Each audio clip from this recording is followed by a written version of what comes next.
Welcome back to unedited काजल। और आज हम एक डिस्कस करने वाले हैं एक मूवी जिसका नाम है पैरासाइट। सो इमेजिन करो एक ऐसी सिचुएशन जहाँ पर अंडर प्रिविलेज्ड फैमिली जो कि लिटरली जस्ट स्ट्रगल कर रही है to survive somehow gets to live a luxurious life. Sounds like a dream, right? No, it is not. I promise you it's not. At least not in the movie. So let's meet the characters first. अच्छा, yes, this is a Korean movie. So इसके name थोड़े Korean में थे which I would mispronounce obviously. Sorry for that. So इसीलिए मैंने names change किए हैं ताकि आप लोग को भी follow करना आसान हो जाए, ठीक है? So with that said, let's meet the families.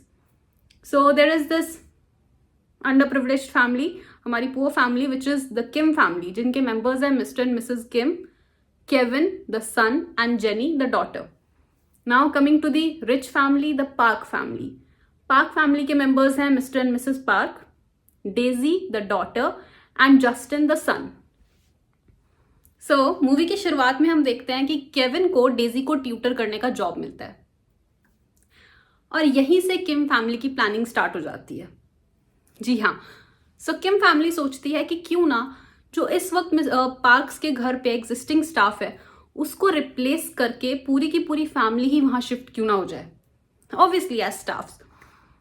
तो what they do is they very successfully just replace the old staff. और कौन कैसे रोल्स लेता है लेट मी टेल यू.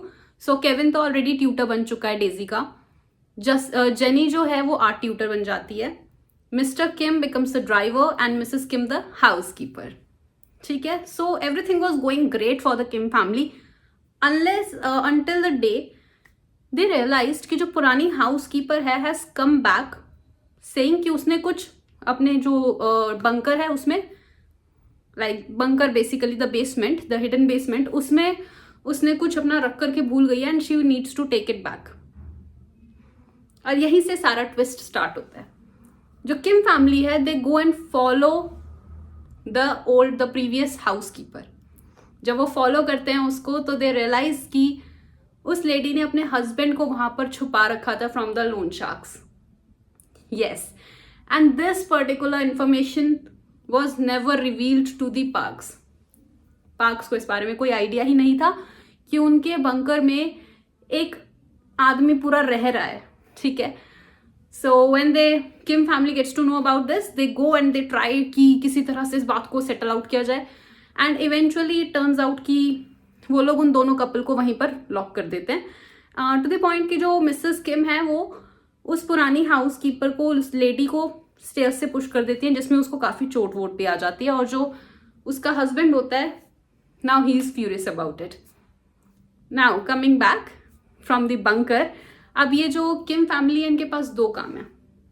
पहला तो ये प्रिटेंड करना in front of the Park family कि वो लोग रिलेटेड नहीं है, that the driver is a separate person, the house keeper is a separate person, they don't know each other, they have no relation. And ये भी ensure करना, ये भी मैनेज करना कि ये जो उनका सीक्रेट है ये कहीं से भी रिवील ना हो जाए. But obviously what good is a movie अगर उसमें सब कुछ कबाड़ा ना हो. So all hell breaks loose जब पार्क्स एक बर्थडे पार्टी एक सेलिब्रेट कर रहे होते हैं कुछ. तो उसमें व्हाट हैपेंस इज जो बंकर में जो पर्सन को उन्होंने रखा था that guy that comes up और सब कुछ केओस में चला जाता है. Everybody is trying to run and rush for their lives because वो वहां पर ही हैज गॉन क्रेजी. ठीक है, he has gone crazy. So now he is up there and पूरा केओटिक सीन होता है. सब लोग एक दूसरे को बचा रहे होते हैं, भाग रहे होते हैं. तो जो मिस्टर किम होते हैं वो उसी बंकर में जाके छुप जाते हैं. जी हाँ, और ये बात bye the end of the aftermath की सब कुछ सेटल आउट हो गया है. ठीक है, उस पर्सन को पुलिस ले गई और ये सब कुछ हो गया है. और ये बात सिर्फ केविन को पता होती है, मिस्टर किम के बेटे को. Now he has to take care of his father, he needs to ensure his safety. So this is the end of the movie and by the end हम देखते हैं कि how the poor remains below the ground. वो वहीं रह जाते हैं जहां से उन्होंने शुरू किया था, while the rich is enjoying the luxury above the ground. So this is the social message of the movie. So what do you think about this movie and would you like a watch? And yes, do comment your point of view on the movie down in the comment section, and don't forget to like, share and subscribe. Meet you in the next one. Bye bye.